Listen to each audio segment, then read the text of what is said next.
Switch.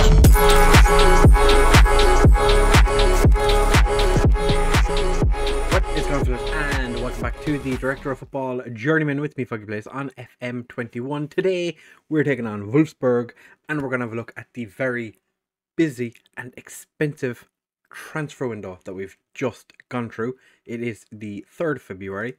This is the first game after the transfer window has closed, and as you can see, lots of offers for players to leave. Arntinelli has 2 offers at the minute from Cadiz and Werder Bremen of 6 million. He wants to leave, so decided till 45 minutes before the end of the transfer window that he wanted to leave. But this is just how it is. Schulz had a couple of offers come in for, well, he had a lot of offers actually come in for him. Don't know why it's only showing 2, but the Director of Football decided that he wasn't selling him for that. Sam Illing had an offer of 15 million from Fulham that he rejected the contract of, which was disappointing. And Sandes, who is wanted by a lot of people, and I'm not sure why. He seems okay, but we'll see what happens. Palacios also had a couple of offers coming from him, and we've agreed to sign 2 players. Stefan Popovic from Volyn, Ukrainian team. He's arriving on his birthday because he's not allowed to join before he turns 18. So when I saw this guy, I was like, oh, fantastic, a left winger. Yeah, we don't get him till the summer. And Per Agger is coming in on a pre-contract from Roma, where he's actually not played a whole lot of football. He used to play for Schalke. Oh, I didn't actually check his oh my god, he doesn't score many goals. That's a theme. It's just a theme of our transfers. We don't sign players who score many goals, but we lost 6 players, the majority of which were at the start of the day the window opened.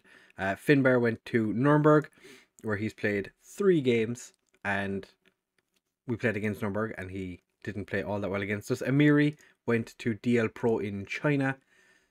I'm disappointed that he left, but he wanted to leave. So the Director of Football sold him for way less than what his value was. Guerrero left for PAOK. As you were aware, Ehlers, who's gone to Cologne, who's actually playing football. He must be delighted, because he was never getting football for us. And Buendia off to Wuhan.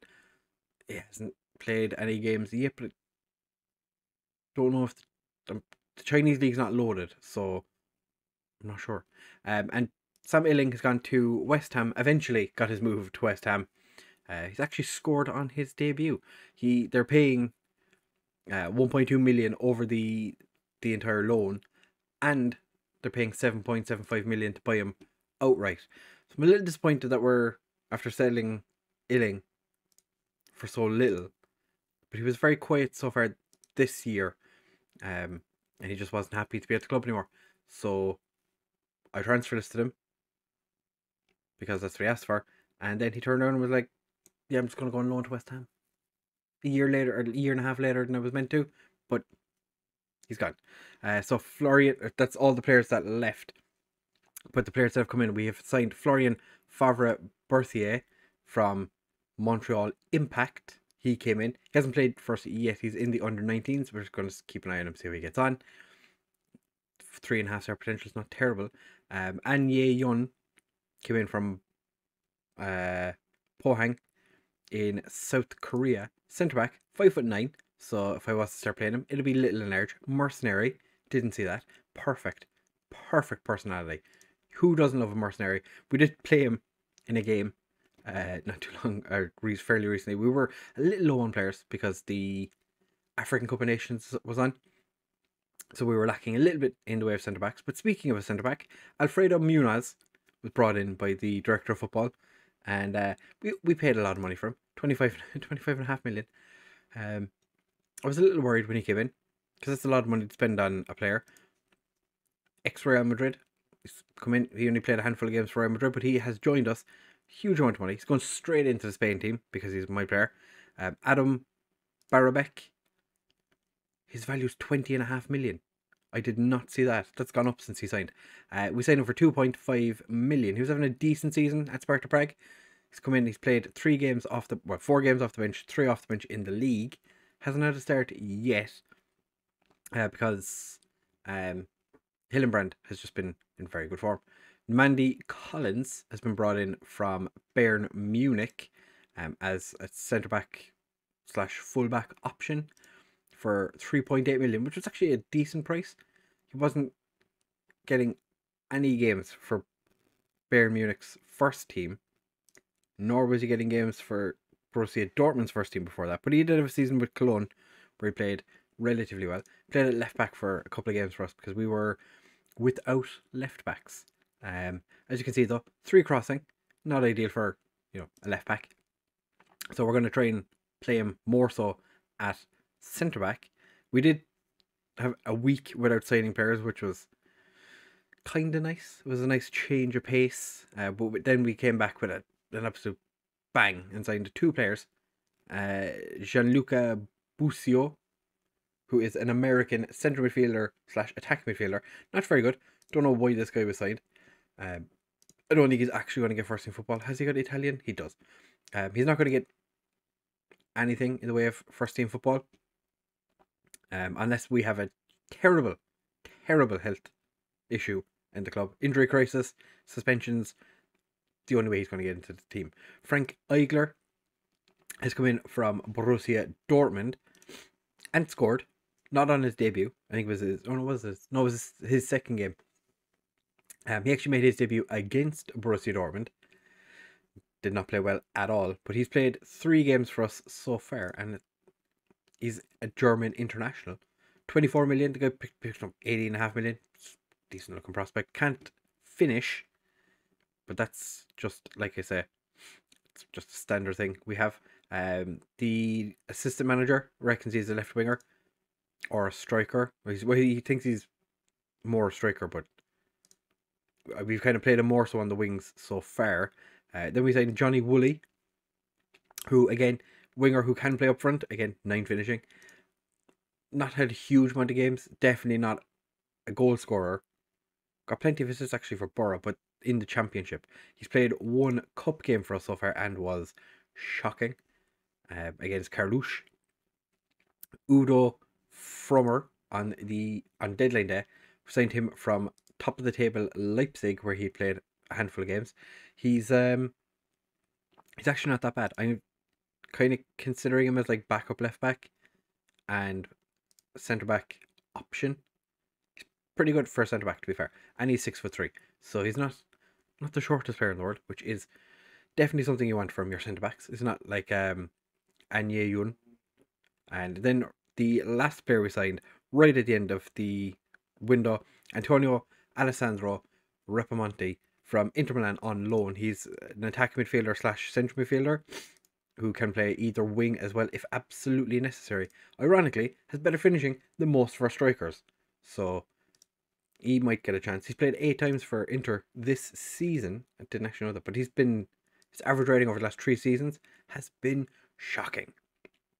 So we're not going to pin our hopes and dreams on him just yet, at least. 94k for the entire loan. It's not the worst thing in the world. We did have a couple of other interesting offers, like there was a Bayern Munich player that our director of football tried to sign.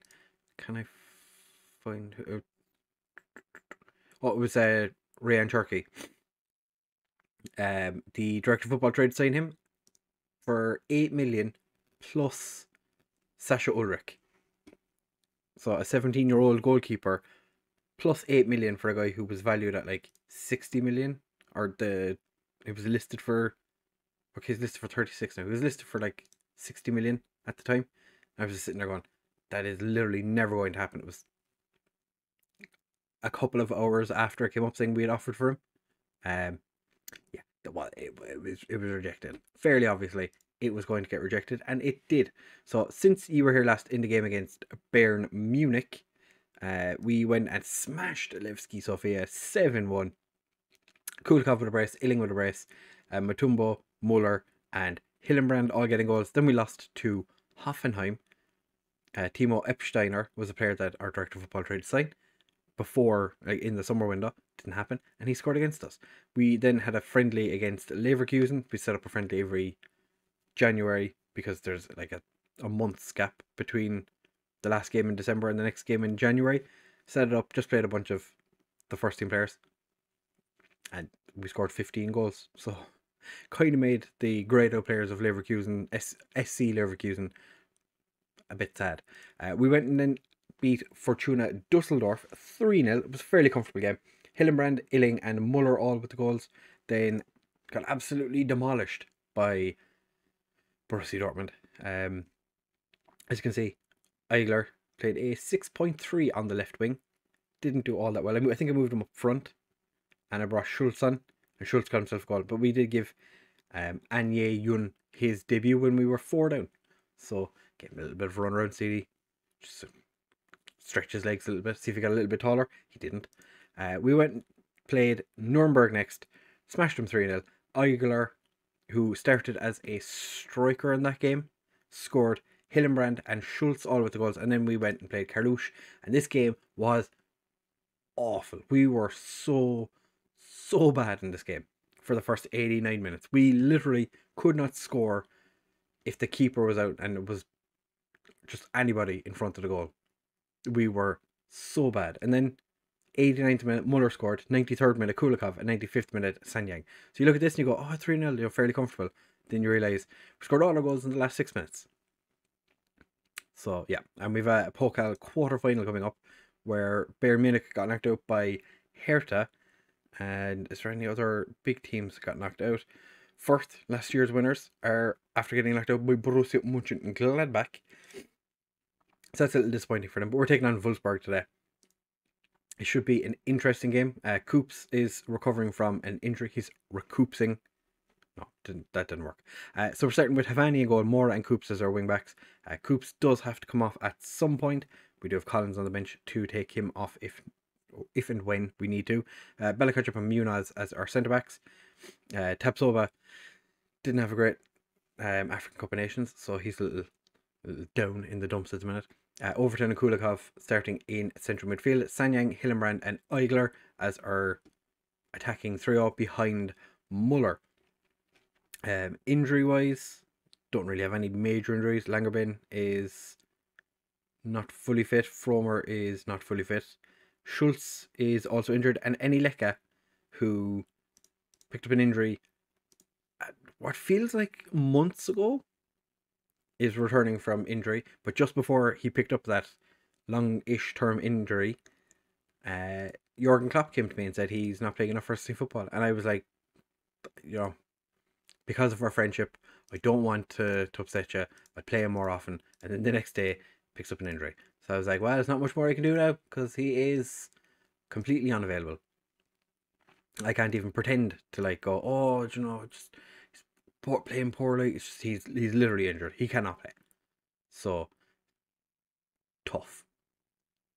But we do have a couple of players that were complaining about lack of first team football, which I'm surprised by because we've been giving everyone a decent amount of football. But unfortunately for us, some of those players were not a bit impressed with the fact that they weren't getting as much first team football as they were expecting. But I suppose that's the way it is. So for some reason, backup players think they're first team, you know, regulars. No, you're not. Mora beautifully run down the wing. Muller gets it in. Frank Eigler, his second goal for us, 5th of the season.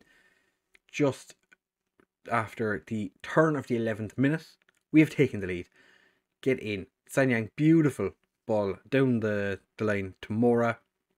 Takes a step back, gets it to Muller. Muller with an inch perfect cross. Eigler gets up to bosh it into the back of the net. Beautiful header. Mora with another throw in to Muller, back to Mora. Whips it across, and Muller, he's just headed over. I kind of want to encourage him, but I know that's not a good idea. Results as they are right now, we would jump up to 3rd. Leipzig have just run away with the league at the minute. It's Coops, good job. Eigler just kind of stands there for a sec, idling. Did that one work? I don't think so. But yeah, he's Eigler's been pretty good. Like I said, I played him up front once. I've given him kind of a couple of chances as the striker. He seems to be a little bit better as a winger though. or out wide, I suppose, not as a winger because we don't play him as a winger. But Ritsu Doan scores his 9th goal of the season against us. I didn't actually check to see was there any crazy transfers this January. The highest spenders were DL Pro from China. They did sign 3 players, I think it was. Amiri and just a bunch of random players, 2 other players, for similar-ish money. So they spent about 60 million in total. But we were, I think, 3rd highest spenders. We spent far too much money. Like Munaz was insane. When that went through, he popped up on the screen in front of me. I was like, excuse me? We spent how much on him? Like, he wasn't even a player that I was considering for Spain. Havani. Oh, it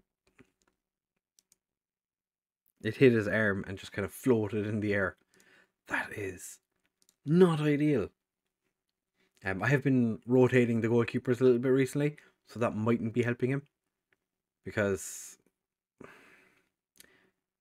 he's just not progressed as well as I would have hoped. And when Costa got sold, I was like, he has to step up and he has to do the business now. He's not really done it.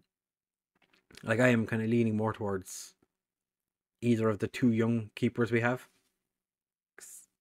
Sasha Ulrich has huge amount of potential, but I don't want to throw him in too early,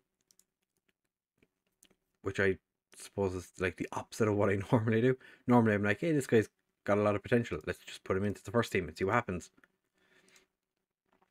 Interestingly, Sanyang having a very poor game. He did have an absolute worldie to start off the season, scoring all those goals, but he hasn't scored at all recently, which is very disappointing. Then again, we don't have any strikers scoring, so I can't really complain. But we can do it in the Europa League against shit teams. Just can't do it in, league games against teams that are decent. Kulikov. Oh, every other game Kulikov scores that. Bernardoni. Oh, Hillenbrand. Sanyang to Muller. Muller dinks the keeper and hits the crossbar. Oh, we're just not destined to win this. Oh, we're just destined to lose. Balakachuk back from African Cup of Nations duty, which I actually didn't check to see how the African Cup of Nations went. So he could have won it. I have no idea. I do know that Tapsova, pretty sure, lost every group game. So I don't think that that they did that well. So I'm 99% sure they lost every game they played. So I'm not going to worry too much about it, but so it goes, I suppose. Eigler gets the ball to Kulikov, all the way out to Coops. Beautifully taken out. Coops gets across, and speak of the devil, Sanyang puts it in the back of the net. Hillenbrand with the header. Hillenbrand has been streaky. He's like a bit of bacon. He's very streaky. He goes through phases where he is insane, and then other games he just doesn't show up, and makes it really difficult for us when one of our main players just kind of decides not to play football on the day. Kulikov gets out to Balakachuk, for some reason playing as our right back, and stands there waiting for a penalty that was never coming. Mora does get it somewhat clear. Balakachuk heads it down. Hillenbrand to Kulikov. We do have the one advantage we do have is a lot of our players can play in multiple positions. So Hillenbrand, even if he's having a bit of a iffy game, we can slot him into central midfield, and then kind of move around a little bit, like Overton can move up front if needs be. It's like we do have a lot of versatility in the team, which is very nice to have. Who was that was standing offside? Was that Eigler? Like, Munaz got itself signed off. Oh, this is the kind of thing we don't really have flexibility in, although we could if we wanted to.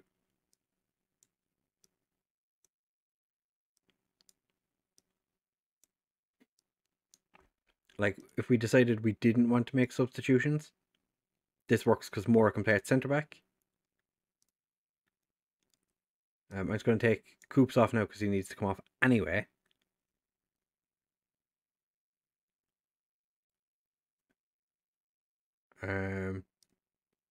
Kulikov is having a bad game, so we're going to bring on... Oh, my mouse stopped working. Karabek is going to come on, but I'm going to play him up here. I'm going to move you down here and make you an advanced playmaker. Make you an attack midfielder on support because he's not the best at shadow striker. And Moura is not the best centre back in the world. Actually, do you have a preference for side? No. Right, so we'll just leave him on at centre back for now. And at some point bring on one of the two centre backs we have on the bench. I'm going to berate them because that was just silly on his part. But he's, even though Munoz has got himself sent off, he's still definitely going to be playing in the Spanish team because I'm Spanish manager. I get to make those calls and nobody can stop me. The media might turn around and be like, oh, this guy is just picking him because he plays from a club level. Yeah, pretty much exactly what it is. But I can do that because I'm the boss. We are playing with a very strange wing-back situation, but you know, it's the joys of it. Actually, I'm going to have you a little bit more support. And I just put you as complete forward. Go attacking. And forget slightly shorter passing, we go more direct.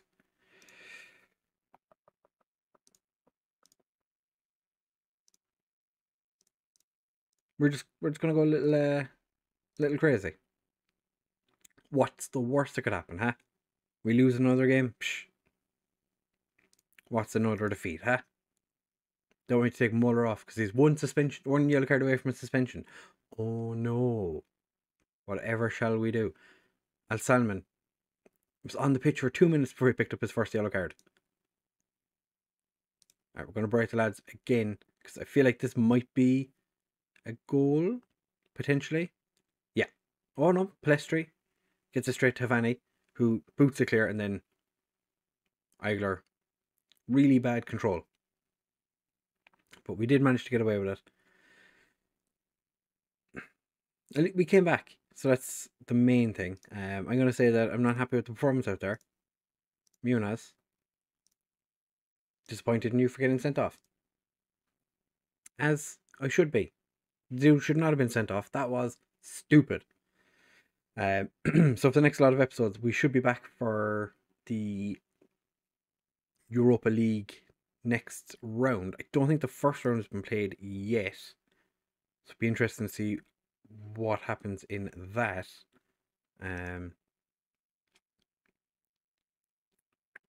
Yes, we come back for that in March, and then potentially I'll just wait. I'll record the youth intake as well because we do have a youth intake due around that time, which looks acceptable so far. A lot of wingers, one goalkeeper looks a good prospect. I'm reckoning it must be the Albanian keeper that's coming through here.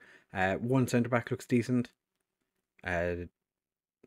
Top prospect of central midfield, which is definitely a position we are lacking. Forward as a fine prospect, which would be delightful. And the rest of it then is just kind of like eh. So we'll see what happens in that one. Next episode, like I said, will be whoever we draw in the Euro Cup second round. The first round has not been played yet. We do have teams such as Liverpool, Leeds, Monaco, Ajax, Firth. There's some decent teams in Porto. There's some decent teams in the in Schalke in the Euro Cup first knockout round. So we'll find out who we get in the next round. So with that being said, if you have enjoyed, please do make sure to leave a like, comment, subscribe, share with all of your friends, and I will see you in the next one. Bye!